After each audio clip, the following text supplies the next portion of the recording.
If I want to show a direction of any physical quantity in physics, I can show by using this page. I can show in this direction, it may be in this direction, or I can show up or down also.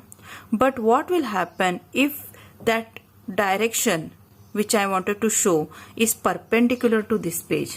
For example, say the direction of magnetic field.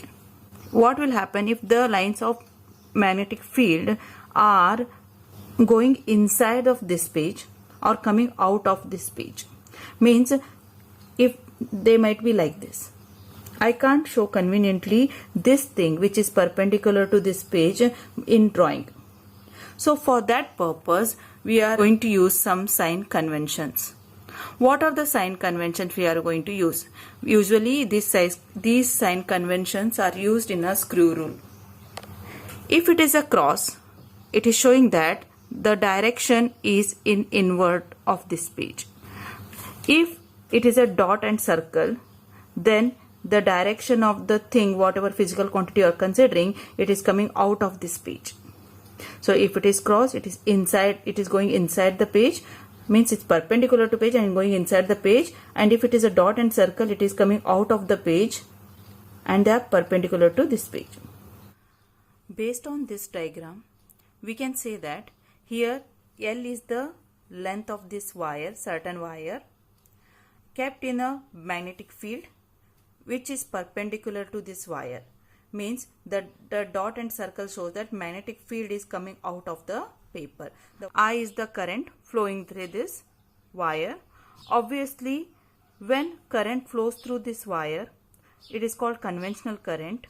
And what will happen? The motion of electrons is opposite in direction to this conventional current. We are already familiar with this. If the current flowing in this direction, obviously the electron flow in a opposite direction. Inside the wire, the electrons move with a certain velocity since they are kept in a uniform magnetic field. So that velocity we call it as a drift velocity. It is denoted by V suffix d vector. What is drift velocity? When a certain current passing through this wire, the electrons move in an opposite direction, but they move with some certain velocity, certain constant velocity, all the electrons. This velocity is called as drift velocity. Indirectly, you can say the drift velocity is nothing but velocity of these moving electrons inside the wire. So let the charge Q flowing across this wire in time t. As you know, I is equals to rate of flow of charge. Rate of flow of charge means in a certain time how many charges are flow, that gives you the current through that certain wire. So in current electricity in 11th standard we already studied that I is equals to Q upon T, that is a rate of flow of charge. If you keep Q here and cross multiply like this, so it becomes Q is equals to IT. So let the charge Q flowing across the wire in time t is nothing but I into t. Think that for a charge to complete this distance L, it has taken the time t. So in time t, the charge covers a distance L over here.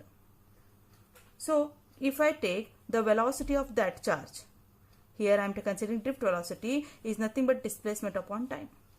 How much displacement it has done in certain time? That is L. So it is L upon T. So if I consider this one as a T is equals to L upon Vd, I can substitute this T is equals to L upon Vd in this equation. So Q ka Q, I, and T is nothing but L upon Vd. Now let us find the magnitude of force. Before that, we have to use the right hand rule to find the direction of force in this case. If you apply the right hand rule like this, the thumb shows the direction of force and this is forefinger shows the direction of current and the middle finger shows the direction of magnetic field. So the magnetic field is perpendicular to this page, means it is coming out of this page, so it is kept like this. And the direction of current in this direction, if you see the direction of the current in this direction, the direction of current is in this direction, and the B is coming out of this page, and the force is shown in the upward direction. If you see, the force is showing in upward direction, so I will mark force in the upward direction. See here. Now we are going to find the magnitude of force. The magnitude of force we already studied in the previous class, that is a F is equals to Q into V cross B. Here we are considering the drift velocity, so I am taking the suffix D over here, and M stands for the magnetic field, the force, the Fm stands for the force due to magnetic field. Now Q value we substitute from this, so it is IL by Vd, and this cross product indicate it is a combination of sign. In vector chapter we already studied that if it is a cross it is a sine, if it is a dot product then it is a cosine. So Vd get cancelled and you left with the ILB sine, and theta is nothing but it is a angle between V cross B. So theta is between V cross B and it is 90 degree over here. So sine 90 became 1. The final expression you will get as ILB n cap, where n cap is the unit vector perpendicular to both Vd and B in the direction of Fm. What will happen if B is not perpendicular to V? Means what will happen if B is not perpendicular to wire? If B is not perpendicular, here wire is in this wire is kept like this is the wire, and the B is coming out of this page, means they are perpendicular to each other. What will happen if this B is not perpendicular to this wire? Then above expression can be modified as, which is the above expression we have taken. It is a, in vector form you can write this one as a I L cross B. So that can be written as Fm is equals to I L cross B, where L bar, where L vector you can say is the length vector directed along the portion of the wire of the length. How come? See here, if you kept your wire like this, the length of wire is measured in this direction and the velocity of that electrons also shown in this direction. So if you rotate this wire like this, then the length is in this direction, the velocity of the electrons also in this direction.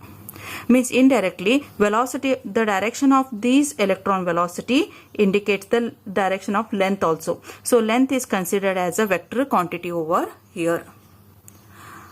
What will happen if the wire is not straight? It is something, somehow it is shown as in this case. You can say the arbitrarily shaped wire, means it is a not straight wire. So I had taken here, you can see the red one is a arbitrarily shaped wire kept in the same magnetic field which is coming out of this page. The direction of the magnetic field is coming out of this page.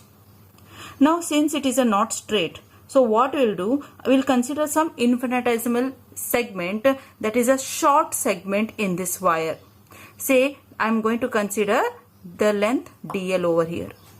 The small length I am considering, if it is a length L, I can consider a small segment of this wire, the length of this wire, then it can call it as a dl. You know, in physics, when something small is considered, it is represented with the d over here. So what will happen? The magnetic field is uniform everywhere. But when you are considering the small nth length, then the force applied due to this magnetic field on that certain length also small. Once again, if the length you are considering very small, means infinitesimal length you are considering over here, that is dl, then the force acting on this length is also small. So what will happen? As we know that Fm is equals to I into Lb. We already have proved over here. So Fm is equals to IL cross B. In this case what will happen? The force became small because of the small length, so it is dFm. The length became small, so it is dl but the B is uniform everywhere. It will not get changed, so it is B as it is. Now to find the force on a total length of this arbitrarily shaped wire, what we are going to do? We are going to integrate this expression. So if you integrate the dFm, you will get a Fm over here. So the dFm is nothing but integration of I dl B. Since I is same everywhere and the B is also uniform, the varying only is a length. So we can write this expression like this. So as B is uniform over whole wire, so it is kept aside. What will happen if force on a closed circuit in a magnetic field B? If the circuit is closed, what will happen if force on a closed circuit? The closed circuit indicate that it is a loop. Okay, what will be the force on such a loop? A current carrying conductor, you can say. So the above expression can be modified as, this above expression can be modified as the integration of closed. This indicate it is a closed. See, you can write over here for closed and it indicate it is a loop. So it is integration of the same expression you can write over here.